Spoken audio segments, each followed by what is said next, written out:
SGTU ಇದರ ಇವತ್ತು press meet ಕರೆದ ಉದ್ದೇಶ ಏನೆಂದರೆ LPG ಗ್ಯಾಸ್ ಇದರ ಸಮಸ್ಯೆ ಆಗಿದೆ. ಇದರ ಉದ್ದೇಶವಾಗಿ ಇಲ್ಲಿ ಪ್ರೆಸ್ ಮೀಟ್ ಕರೆದಿದ್ದೀವಿ.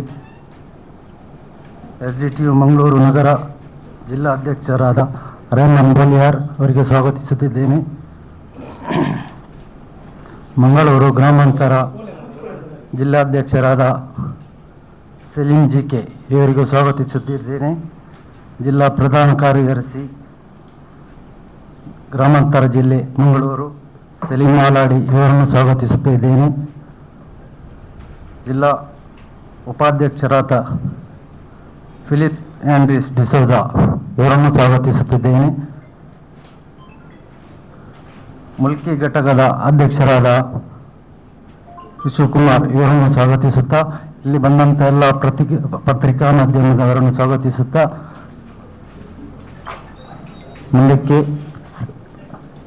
SGTU ನಗರ ಜಿಲ್ಲಾಧ್ಯಕ್ಷರಾದ ರೇಮನ್ ಬೋಲಿಯಾರ್ ಪತ್ರಿಕಾಗೋಷ್ಠಿಯಲ್ಲಿ ಉಪಸ್ಥಿತಿರುವಂತಹ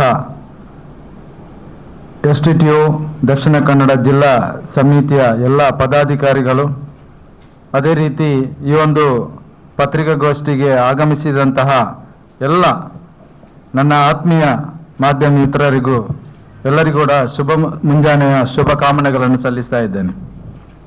ಇವತ್ತು social democratic trade union Dakshina Kannada ಜಿಲ್ಲಾ ಸಮಿತಿಯು ನಿರಂತರವಾಗಿ ಗ್ಯಾಸ್ ಬೆಲೆ ಏರಿಕೆ ಆಗ್ತಾ ಇದೆ. ಅದೇ ರೀತಿ ಗ್ಯಾಸ್ ಕೊರತೆ ಕೂಡ ಇದೆ. ಅದರೊಟ್ಟಿಗೆನೆ ನಮ್ಮ ಜಿಲ್ಲೆಯ ಕೆಲವೊಂದು ಪಂಪ್ಗಳಲ್ಲಿ ಪರಿಷ್ಕೃತ ದರಕ್ಕಿಂತ ಅಧಿಕ ದರದಲ್ಲಿ ಆಗಿರುತ್ತದೆ. ಅವರು ಗ್ಯಾಸ್ಗಳನ್ನು ಮಾರಾಟ ಮಾಡಿ ರಿಕ್ಷಾ ಚಾಲಕರಿಂದ ಹಣ ಲೂಟಿ ಮಾಡುವಂಥದ್ದು ಕೂಡ ನಮಗೆ ಕಾಣಲಿಕ್ಕೆ ಸಿಗ್ತಾ ಇದೆ.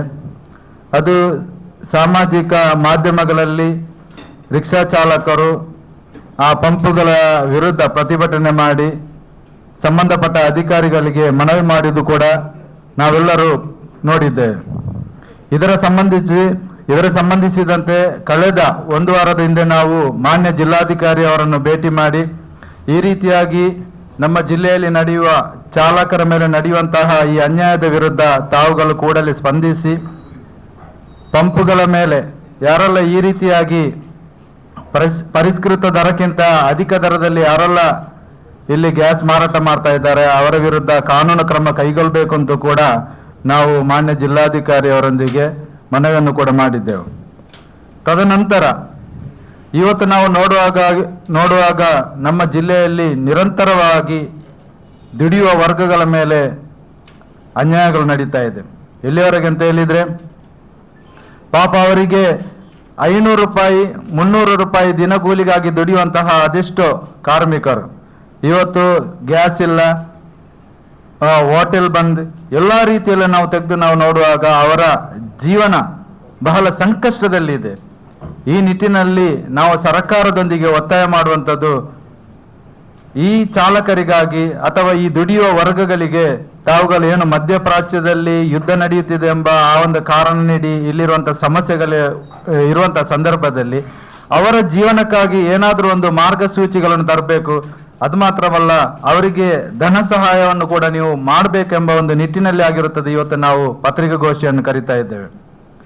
ಮಾಧ್ಯಮ ಮಿತ್ರರೇ, ಇವತ್ತು ಬಹಳ ಒಂದು ಬೇಸರದಿಂದ ಹೇಳುವಂತ ಒಂದು ವಿಷಯ ಏನಂತ ಹೇಳಿದ್ರೆ, ಏನು ನಮ್ಮ ಸದನದಲ್ಲಿ ಯಾವ ವಿಷಯದಲ್ಲಿ ಚರ್ಚೆ ಆಗಬೇಕಿತ್ತು, ಜನಸಾಮಾನ್ಯರ ಸಂಕಷ್ಟಗಳಿಗೆ ಅವರ ನೋವುಗಳಿಗೆ ಏನಾದ್ರೂ ಒಂದು ಪರಿಹಾರವನ್ನು ಕಂಡುಕೊಳ್ಬೇಕು, ಅವರಿಗೆ ಏನಾದ್ರೂ ಹೊಸ ಮಾರ್ಗಸೂಚಿಗಳನ್ನು ಕಂಡುಕೊಳ್ಬೇಕು, ಈ ವಿಷಯದ ಕುರಿತಲ್ಲಿ ಚರ್ಚೆ ಆಗಬೇಕಿತ್ತು ಸದನದಲ್ಲಿ. ಆದ್ರೆ ಇವತ್ತು ಸದನದಲ್ಲಿ ಚರ್ಚೆ ಆಗುವಂತ ವಿಷಯ ಏನು? ಶಾಸಕರಲ್ಲಿ ಕೇಳ್ತಾ ಇದ್ದಾರೆ, ಸಭಾಧ್ಯಕ್ಷರ ಹತ್ರ ಕೇಳ್ತಾ ಇದ್ದಾರೆ, ನಮ್ಗೆ IPLಗೆ ಟಿಕೆಟ್ ಕೊಡಬೇಕು, IPL ಮ್ಯಾಚ್ ನೋಡ್ಲಿಕ್ಕೆ ನಮ್ಗೆ ಟಿಕೆಟ್ ಕೊಡಬೇಕು ಅಂತ ಅಲ್ಲಿ ಸದನದಲ್ಲಿ ಗಲಾಟೆ ಮಾಡ್ತಾ ಇದ್ದಾರೆ. ಕನಿಷ್ಠ ಪಕ್ಷ 2 ಟಿಕೆಟ್ ಆದ್ರೂ ಕೊಡಬೇಕು ಅಂತ ಕೇಳ್ತಾ ಇದ್ದಾರೆ. ಇವತ್ತು ನಮ್ಮ ರಾಜ್ಯದಲ್ಲಿ ಈ ಆಟೋ ಚಾಲಕರು, ಈ ದುಡಿಯುವ ಕಾರ್ಮಿಕರು ಅದೆಷ್ಟೋ ಗಂಟೆಗಟ್ಟಲೆ ಆ ಕ್ಯೂವಿನಲ್ಲಿ ರಿಕ್ಷಾವನ್ನು ನಿಲ್ಲಿಸಿ ಆ ಬಿಸಿಲಿಗೆ ಆ ರಿಕ್ಷಾವನ್ನು ನಿಲ್ಲಿಸಿ ಗ್ಯಾಸ್ ಹಾಕ್ಲಿಕ್ಕೆ ಎಷ್ಟು ಕಷ್ಟಪಡ್ತಾ ಇದ್ದಾರೆ. ಅವರ ಮಕ್ಕಳು, ಅವರ ಕುಟುಂಬ ಎಷ್ಟು ಕಷ್ಟಪಡುವಂತ ಈ ಸಂದರ್ಭದಲ್ಲಿ ಅವರಿಗೆ ಬೇಕಾಗಿ ಏನಾದರೂ ಒಂದು ಮಾರ್ಗಸೂಚಿಗಳನ್ನು ಮಾಡುವ ಬದಲು ಇವತ್ತು ಇವರು IPL ಟಿಕೆಟ್ಗಾಗಿ ಅಲ್ಲಿ ಗಲಾಟೆ ಮಾಡ್ತಾ ಇದ್ದಾರೆ. ಇದನ್ನೆಲ್ಲ ನೋಡಿಕೊಂಡು ಸೋಷಿಯಲ್ ಡೆಮೊಕ್ರೆಟಿಕ್ ಟ್ರೇಡ್ ಯೂನಿಯನ್ ನಾವೊಂದು ಜವಾಬ್ದಾರಿತ ಸ್ಥಾನದಲ್ಲಿರುವಂತಹ ಒಂದು ಸಂಘಟನೆ. ಇದಕ್ಕಾಗಿ ನಾವು ಇವತ್ತು ಈ ಒಂದು ಪತ್ರಿಕಾ ಮಾಧ್ಯಮವನ್ನು ನಾವು ಕರೆದಿದ್ದೇವೆ. ಈ ಜನರ ಸಂಕಷ್ಟಗಳಿಗೆ ಮಿಡಿಯುವ ಸಲುವಾಗಿ, ಅವರ ಹಕ್ಕುಗಳನ್ನು ತೆಗೆದುಕೊಡುವ ಸಲುವಾಗಿ ನಾವು ಈ ಮಾಧ್ಯಮದಲ್ಲಿ ನಾವು ಹೇಳಲಿಕ್ಕೆ ಇಷ್ಟಪಡುವಂಥದ್ದು, ತಾವುಗಳು ಈ ಒಂದು ನಮ್ಮ ಈ ಬೇಡಿಕೆಗಳನ್ನು, ಈ ಸರ್ಕಾರದ ಮುಂದೆ ಇಡುವಂತಹ ಆಗ್ರಹಗಳನ್ನು ತಾವುಗಳು ಪ್ರಕಟಿಸಬೇಕು.